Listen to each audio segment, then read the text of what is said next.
The old adage, show, don't tell, implies that a writer should evoke emotion rather than tell the reader how to feel. For example, in a scene where someone's son dies, you could write, "The farmer's son died. He was sad."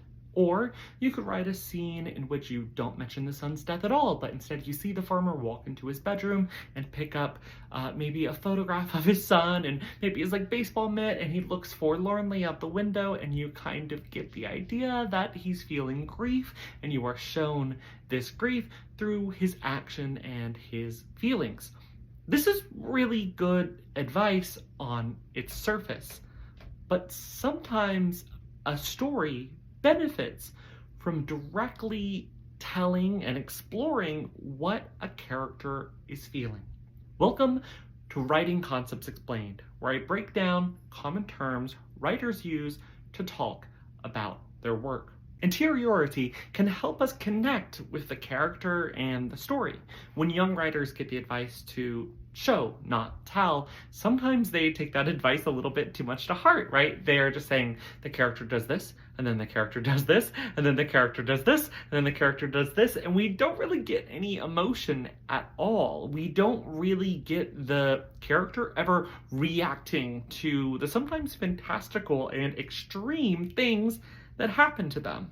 And at the end of the day, if we don't understand a character's thoughts or their motivations, or at least if we don't have an inkling of what that is, why do we care about what happens to the character? It's difficult to dredge up empathy for a fictional cardboard cutout. Now, this isn't to imply that a writer should get into the nitty-gritty of every single emotion.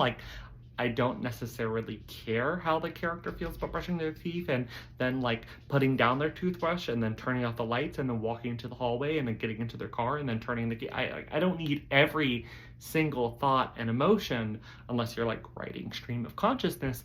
But when you are telling rather than showing, do so with intention in order to deepen the reader's experience of your story.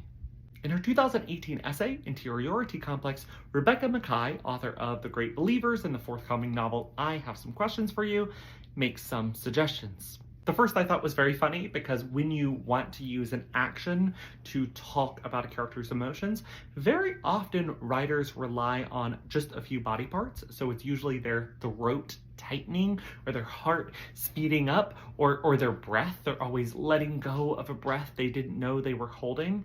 And she suggests, first of all, not to reach for those easy cliches. She makes 4 alternative suggestions: direct action, tangential thought, specific physical interiority, and original metaphor.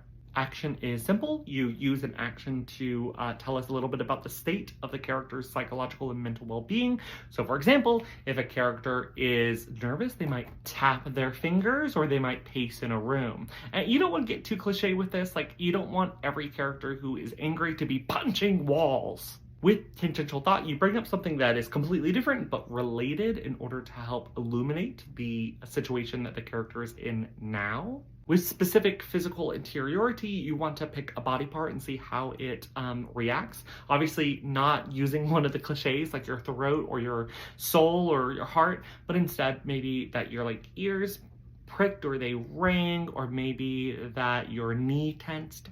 And through original metaphor, we can take something that is, even something that is pretty cliche, like the phrase, "his heart skipped," and make it into something more original. So for example, you could write, "his heart break danced," right? If that was the kind of style that you were using in your work. If you want to check out more of Rebecca Makkai's suggestions, you can find that essay at craftliterary.com.